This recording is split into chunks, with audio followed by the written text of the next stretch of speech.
Assalamualaikum warahmatullahi wabarakatuh. Pada pertemuan kali ini, slide kedua adalah terkait materi tentang what are the major types of research. Ya, tapi ini fokus pada sosial ya, karena bukunya saya ambil dari Newman, judulnya Social Research Method, Qualitative and Quantitative Approach. Nah ini saya di sini akan membahas terkait dimensi dan tipe utama dari sosial riset atau dalam penelitian sebenarnya. Nah ini penggunaan dari penelitian jika dilihat dari pengguna dan audien dari penelitinya, penelitian terbagi menjadi dua, yaitu basic research dan applied research. Nah, applied research itu terbagi menjadi tiga, evaluation, action, dan social impact. Nah, sedangkan berdasarkan tujuannya, penelitian itu untuk mengeksplor, itu memperdalam ya berarti. Describe itu untuk menggambarkan, explain itu untuk menjelaskan. Kemudian berdasarkan case-nya ada case study research dan course case study research. Nanti ada penjelasannya. Kemudian berdasarkan waktunya itu ada cross sectional, ada longitudinal dan case study. Kalau longitudinal itu terbagi menjadi tiga, ada time series, panel, dan cohort. Berdasarkan data collection atau teknik data collectionnya, teknik pengumpulan datanya, penelitian itu terbagi menjadi kuantitatif data dan kualitatif data. Kalau kuantitatif data itu ada eksperimen, ada survei, ada non-reaktif seperti konten analisis, existing static dan sebagainya. Kalau kualitatif data ada field yang berupa etnografi, partisipan observation, dan juga ada historical komparatif. Nah ini berdasarkan penggunaannya itu ada basic dan apply. Ini ada aspeknya, basic dan apply itu ada primary audience. Basic itu scientific community, kalau apply itu lebih practitioner, partisipan atau biasanya bukan dari peneliti seperti itu. Kalau evaluator, kalau basic itu research peer, kalau apply itu praktisi atau supervisor. Kemudian dari aspek autonomi dari penelitian, autonominya kalau basic itu tinggi, kalau apply itu low moderate. Sedangkan tingkat kehati-hatiannya basic itu lebih tinggi, sedangkan apply itu lebih moderate dan lebih bervarian juga. Kemudian berdasarkan prioritasnya ini kalau basic itu verified truth, sedangkan apply itu relevance. Sedangkan berdasarkan aspek tujuan, basic itu untuk membentuk pengetahuan baru, kalau apply itu untuk menyelesaikan praktek untuk menyelesaikan masalah. Sedangkan berdasarkan aspek success indicate itu kalau basic itu publication dan impact pada pengetahuan atau ilmu. Kalau apply itu lebih langsung pada pengaplikasian secara spesifik masalah tertentu. Nah ini basic atau disebut dengan penelitian murni.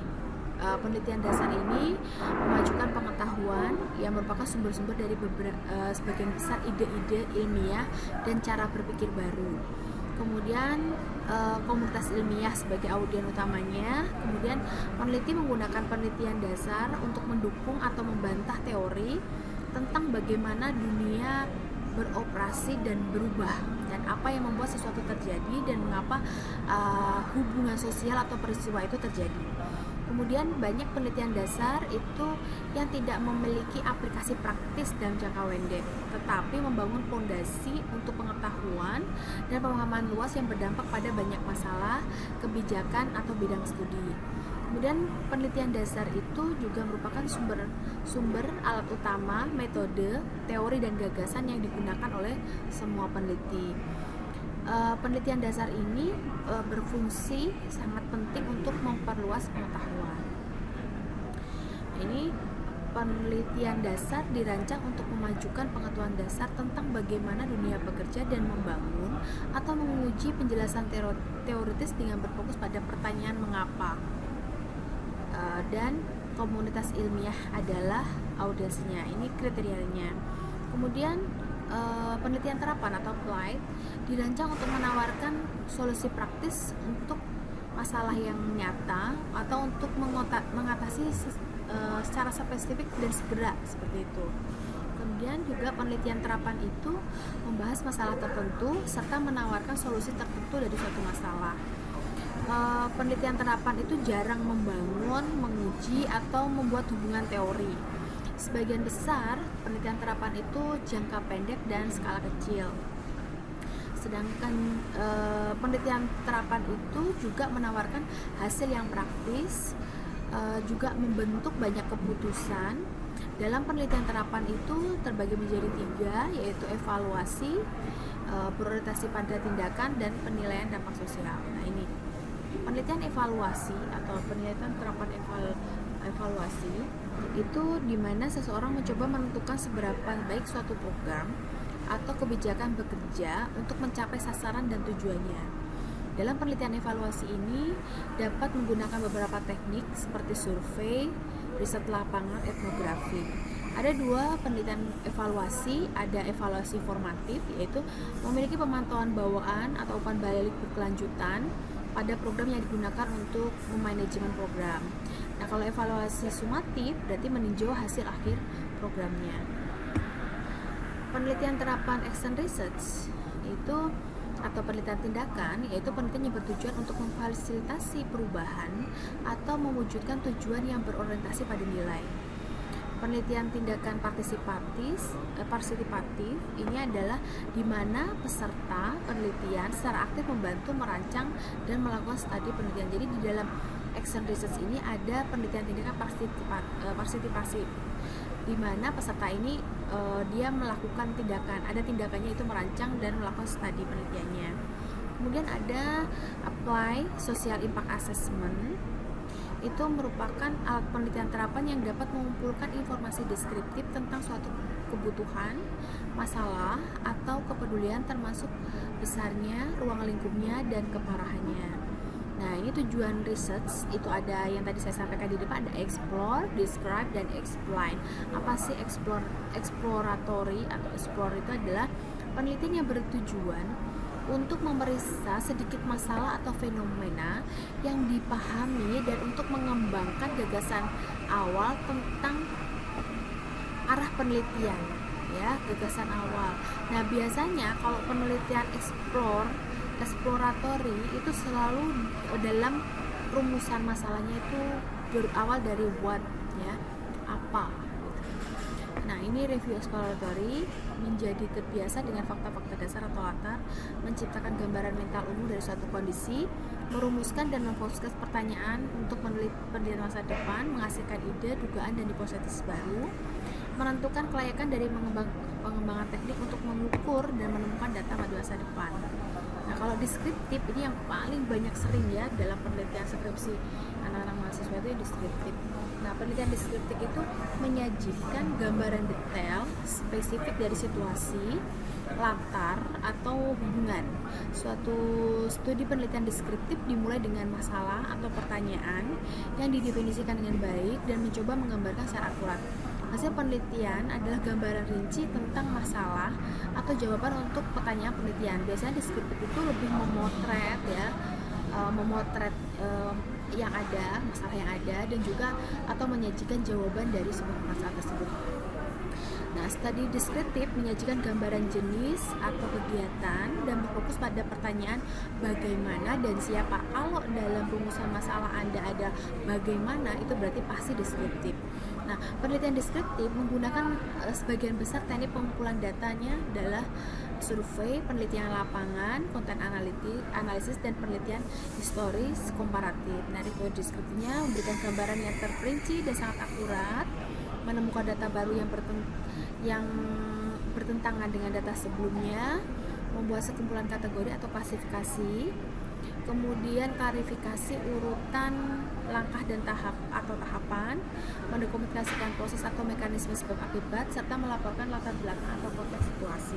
Ini review terkait deskriptif. Kalau explanatory itu tujuannya adalah menjawab pertanyaan mengapa pada penelitian, ya, ada why-nya. Kalau yang deskriptif tadi lebih pada bagaimana. Kalau exploratory lebih apa, seperti what, ya. Ini sudah jelas, kita bisa melihat dari pertanyaannya. Penelitian ini dibangun di atas penelitian eksploratif dan deskriptif dan berlanjut untuk mengidentifikasi alasan sesuatu terjadi. Ini reviewnya ini exploratory, ya.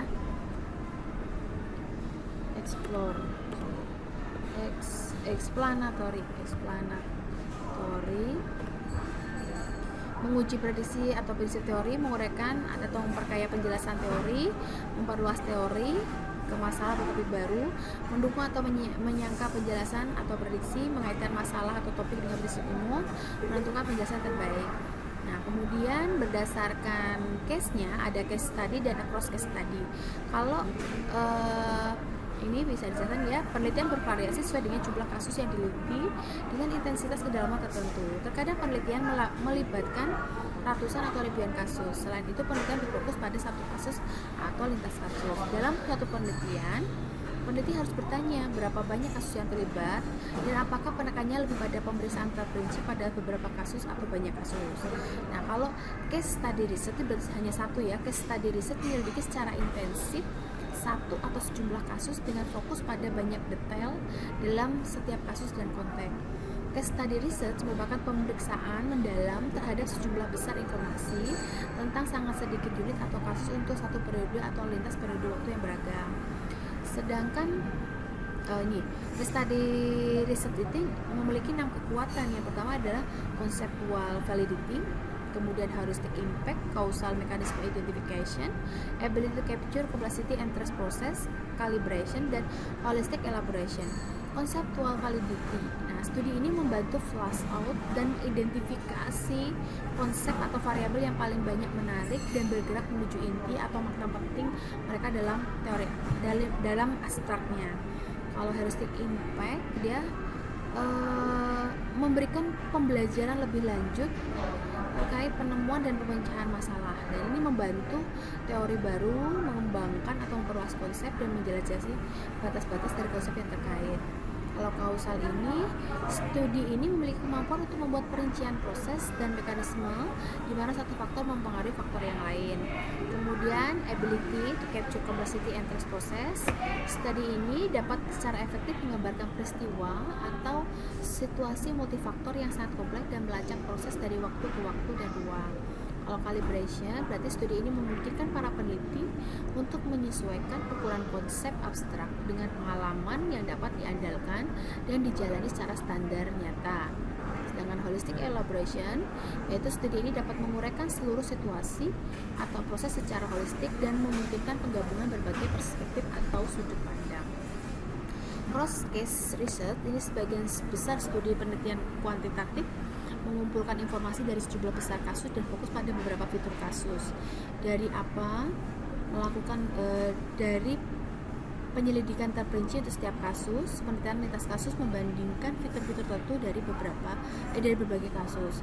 Nah, ini jadi kalau case study research itu satu atau sekumpulan saja. Nah, kalau cross itu dia penelitiannya lintas kasus seperti itu. Itu saja sebenarnya prinsipnya.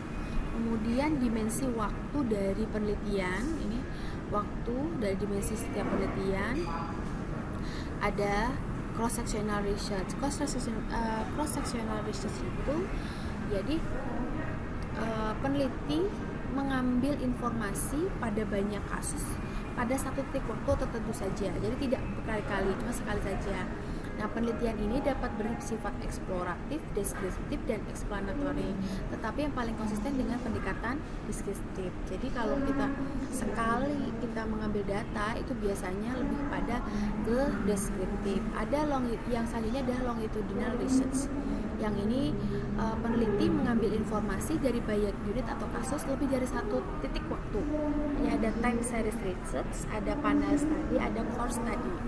Time series research atau penelitian ini penelitian longitudinal di mana informasi dapat mengenai berbagai kasus atau orang dalam masing-masing periode tertentu. Nanti bisa kita lihat gambarnya ya. Dan panel study itu penelitian longitudinal di mana informasi mengenai kasus atau orang yang identik dalam setiap periode waktu tertentu. Sedangkan cohort yaitu penelitian longitudinal yang melacak informasi tentang kategori kasus atau orang yang berbagi pengalaman umum pada satu periode waktu di periode waktu berikutnya. Nah, ini bisa lihat ya, cross sectional research tanggalnya adalah Februari 2011. Berarti sekali ini aja. Walaupun diambilnya pada beberapa orang beda-beda. Kalau time series nih beda orang, ini beda waktu ya, tahun 1950, 1970, 1990 dan 2010. Ini beda-beda tahunnya. Cuman di sini orangnya ini berbeda-beda ininya, tapi satu tipe gitu. Ini kan juga ini adalah olahragawan seperti itu. Nah, kalau yang panel dia beda-beda waktu tapi orangnya sama seperti itu. Kalau cohort itu adalah beda waktu ya, beda waktu tapi punya pengalaman yang sama seperti itu. Kalau case study itu lama, dia dari tahun kapan ke tahun kapan, jadi ada rentang waktu tahunnya seperti itu. Kemudian data collection teknik, berdasarkan teknik pengumpulan datanya itu penelitian terbagi kuantitatif data dan kualitatif data. Nah, ini kuantitatif data mengumpulkan data dalam bentuk angka. Kalau kuantitatif ada experimental research, yaitu penelitian di mana peneliti memanipulasi kondisi untuk beberapa peserta penelitian, tetapi tidak yang kemudian dia membandingkan. Jadi kalau experimental research itu maksudnya begini, ada dua kelompok, yang satu dikasih treatment, yang satu tidak, kemudian Anda teliti apa perbedaannya seperti itu. Kemudian ada survei research, yaitu penelitian kuantitatif di mana peneliti secara sistematis menanyakan sejumlah besar pertanyaan yang sama dan kemudian mencatat jawaban mereka. Kemudian ada non-reactive research, yaitu penelitian di mana orang tidak sadar sedang dipelajari. Ada konten analisis, itu penelitian di mana konten media komunikasi direkam dan dianalisis secara sistematis. Kemudian ada existing statistik, yaitu penelitian di mana seseorang menguji kembali dan secara statistik menganalisis data kuantitatif yang telah dikumpulkan oleh lembaga organisasi. Jadi existing statistik itu adalah di mana misalkan kita mendapatkan data dari suatu lembaga, lalu kita menguji kembali apakah memang masih sesuai atau tidak seperti itu. Kemudian ada kualitatif data, itu data kualitatif itu dapat berbentuk teks, foto, wawancara terbuka, pengamatan dan sebagainya. Nah, ini ada dua macam, ada field research, yaitu penelitian lapangan, dan historical comparative research. Kalau field research itu ada etnografi, observasi partisipan, dan wawancara mendalam. Itu penelitian kualitatif di mana peneliti secara langsung mengamati dan mencatat mencatat pada orang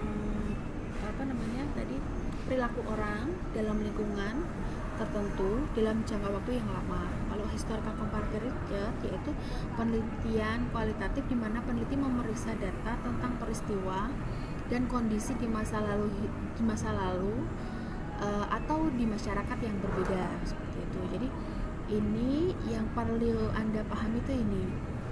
Jadi penelitian itu berdasarkan audiensnya terbagi dua, yaitu basic research dan apply research. Di mana apply research itu terbagi menjadi evaluation research, action research, dan social impact research. Sedangkan berdasarkan tujuannya, penelitian itu terbagi menjadi mengeksplor, mendeskripsikan, dan mengexplain. Kemudian berdasarkan kasusnya ada case study research atau case study research dan across case research. Berdasarkan dimensi waktunya ada cross sectional, longitudinal, dan case study. Kalau cross sectional itu mengambil informasi dari beberapa kasus pada satu titik waktu tertentu. Kalau longitudinal itu mengambil dari beberapa titik waktu tertentu. Kalau case study itu penelitiannya dari titik awal sampai titik akhir, ada jangka waktunya. Kemudian berdasarkan data pengumpulan datanya, itu penelitian terbagi menjadi kuantitatif data dan kualitatif data, di mana kuantitatif data itu terbagi menjadi eksperimen, survei, dan non-reaktif, sedangkan kualitatif itu ada field dan historical komparatif. Ini yang perlu Anda pahami. Itu saja mungkin terkait tipe dari penelitian ya. Semoga Anda bisa memahami, dan nanti ketika menyusun penelitian, misalkan dalam bab 3 misalnya ada metode penelitian, Anda jika ditanya seorang penguji bisa memahami penelitian Anda termasuk pada penelitian apa dan tujuan penelitian Anda untuk apa, kemudian case kasusnya penelitian Anda itu termasuk pada case study atau course study, dan dimensi waktunya itu bagaimana, serta data yang kumpulkannya adalah termasuk data apa. Itu saja dari saya tutup untuk penjelasan materi tipe penelitian ini. Nanti jika ada pertanyaan silahkan Anda komen di bawah video ini. Kemudian jangan lupa untuk mengerjakan bukti bukti kehadiran ya. Itu saja, saya tutup. Wassalamualaikum warahmatullahi wabarakatuh.